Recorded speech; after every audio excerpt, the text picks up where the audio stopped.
что Никол Пашинян и гражданский договор будут проводить выборы на антироссийской ноте.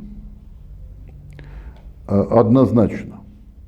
Я прогнозирую, что в этой ситуации вряд ли зарегистрируют партию олигарха Самвела Карапетяна. Мерзевов по-нашему, да, вот это?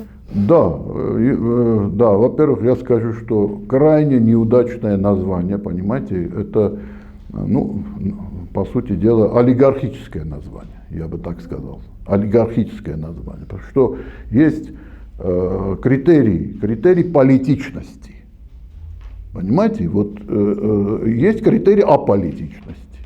Вот если посмотреть, то здесь, очевидно, применили критерий аполитичности. Насколько можно сделали аполитичным название этой партии.